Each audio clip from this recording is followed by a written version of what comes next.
Okay, Brad. So 4-1 defeat away to Sporting today. Do you think it was just decision making at the end that cost us there? Decision makings and football is fine margins. It doesn't look like a fine margin once it's 4-1, but we came out second half. We got back into the game. We were the better side for 10-15 minutes. We had chances to go 2 up. I'm never going to have a go at honesty and integrity, but if our lad goes down and our other forward doesn't want to go anywhere near it, they go down to 10 and we're in the ascendancy. Or once he does go near it, he has to score.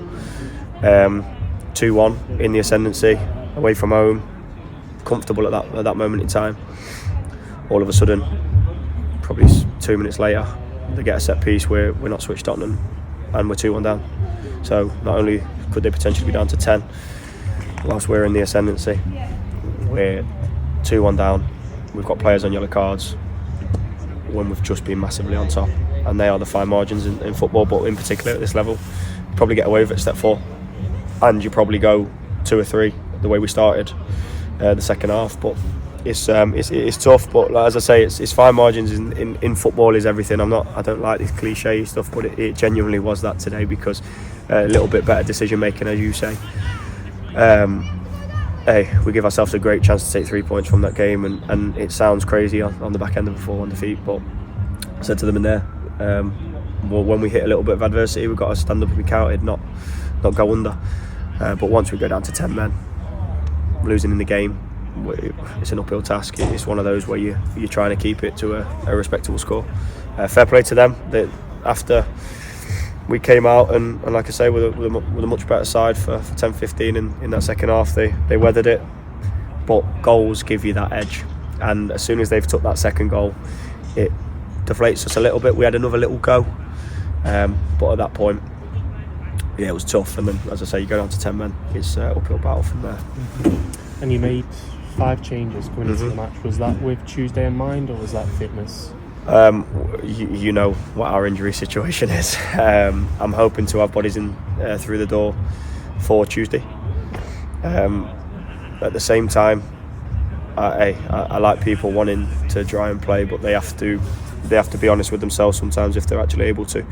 I'd rather someone tired playing on 20% rather than being injured and playing at 100% of injury. So for me, I'm not one of those. I'd rather keep lads out on the pitch that are just going to die till the 90th minute. But lads have to start being honest with themselves. So for us, it's a tough one. But as I say, if I can get the bodies through the door by Tuesday, this is a long-term plan now, and my ambition is to build something that's going to be really successful and enjoyable to watch next year. And at times, I think that 10-15 minutes in the second half showed how we want to operate. Like I say, with a little bit more nous, a little bit more quality in there, a little bit more experience, I think we can become a decent side. And whatever level that may be, is it looking likely it's going to be at step 4? Of course it is. We're not deluded.